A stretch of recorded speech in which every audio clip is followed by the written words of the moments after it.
Hey everyone, today's lesson is lesson 101 and it involves ratio problems and totals. So ratio problems involving actual totals.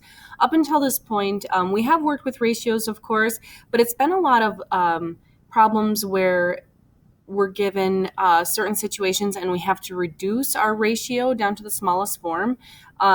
This is a good practice to do because we're given our basic ratio and we need to find actual totals. So it's like working backwards, which in a lot of cases can be a lot more challenging. So we're going to be given a smaller actual like ratio numbers, and we need to use proportions to look at how that relates to actual counts and actual numbers. Today is going to be another example of a day where they encourage you to use what they'll call a ratio box. Now, in real life situations, are you going to use one of those? Probably not. Are you going to use one forever? Probably not. Is it always realistic to use one? Probably not. But really, as we're laying a foundation for understanding ratios and really getting a good conceptual understanding of what ratios mean, these ratio boxes are so extremely helpful. So if you're someone who does a lot of work in your head, or you like equations and you're putting pieces together and they don't need to visually be laid out, that's fine. You don't have to do a ratio box. You don't even have to do it today when they're telling you you need to do one. I myself, you know this about me, but I myself am a very visual learner, and I've done lots of ratios, you guys, and I still love setting up a ratio box because it just organizes my information for me. So you'll still see me drawing one. It won't be necessarily like perfect or anything. It's really difficult to write with this stylus pen, but they help me organize my thoughts. So you'll see me using one. Let's go ahead and get started. Ratio problems involving totals. I was just thinking too, it's always good to kind of tie in math in real life. I've talked about this a lot. I've really been tempted to take short videos from my kitchen. I come across ratios all the time when I'm cooking. I did recently when making a huge batch of hot chocolate in a crock pot. You know how we do hot chocolate on Fridays with the first grade. I also came across it 2 nights ago when I was making a big batch of rice for, I was making stir fry and fried rice. So yeah, I mean, they give you an actual ratio of rice to water for one serving, but I don't just have one person in my family, so I had to make more. Cooking involves tons of ratios, so understanding them will help you in a lot of ways in real life. Let's go ahead and scroll. Let's take a look at this. Just does not scroll very well. I'm going to zoom out a tiny bit so we can see this whole problem. So this is an example of a ratio box. I'm going to read this example problem, and as I'm reading, kind of take a look at that ratio box and see how those numbers are plugging in. The ratio of boys to girls in a class was 5 to 4. If there were 27 students in the class, how many girls were there?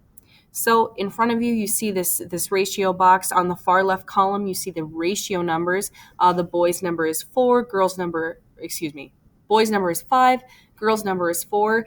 That number 9, if some of you are wondering where the heck did that come from, they just added those totals together. They added 5 and 4, and they plugged in the number 9. Then the ratio total is 9.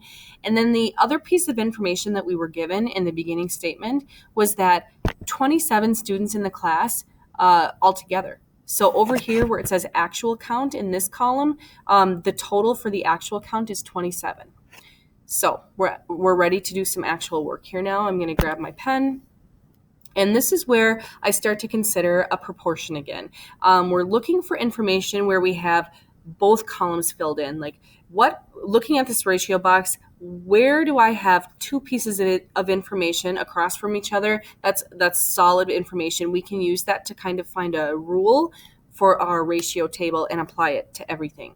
So of course, we're looking then at the bottom. We have our two totals. We have a ratio total and an actual count total. So we have 9 for a ratio total and 27 for our actual count. So I'm asking myself, how do I get from 9 to 27? Well, we're going to multiply that by 3. 9 times 3 is 27. So if that's true for my totals, I'm going to apply that for my other numbers in my ratio box. 4 times 3 is 12.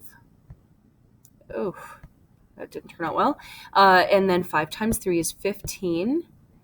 And if I were writing this as my final answer, it's really, really important that you use appropriate labels. So of course I would be writing 15 boys and 12 girls. That didn't work very well. We have one more example. So let's give this a try. Again, I encourage you, I'm going to kind of pause here.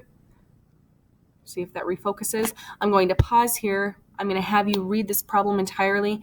Give this a try completely on your own. When you feel confident about your answer, unpause the video so you can watch me solve. So as I'm solving, I'm just going to start by reading this in entirety, and then I'm going to go through and pull out some important information and find out what I know so that I can solve what I don't know. So the ratio of football players to band members on the football field was 2 to 5. Altogether, there were 175 football players and band members on the football field. How many football players were on the field? Okay, I'm going to set up a ratio box. So first of all, the important information, we've got football players, band members. The ratio is 2 to 5. And then also, it's important to know 175 of all of them altogether. So we have football players, band members, and then a ratio total. Up at the top, let's see how well I can write this. We have a ratio, and then we also have actual count. Ugh. Hope you can read that. Okay, that's not very straight. If you remember how difficult it was to write on the smartboard, this is like way harder. Okay, so just so you know. So our ratio is 2 to 5. To get my total, I'm just going to add those together. 2 plus 5 is 7. And then the other piece of information that we have is that 175 of them all together. So now again, I'm going to stop and look. Where do I have two pieces of information that can give us a solid understanding of what rule am I going to apply here? We have 7 and 175. I can't do that math off the top of my head. If you can, good for you. That's awesome. So over here, I'm going to ask myself basically 7 times what is 175? Or if you think in this terms, you can think 175 divided by what gives me 7? Can I write over here? Yes. I just need a little bit of writing space. 7 can go into 17 twice, and that's 14. I'm running out of room. I get 3 on the bottom, bring down my 5. 7 can go into 35 5 times. My answer is 25. That's my rule. We're multiplying by 25.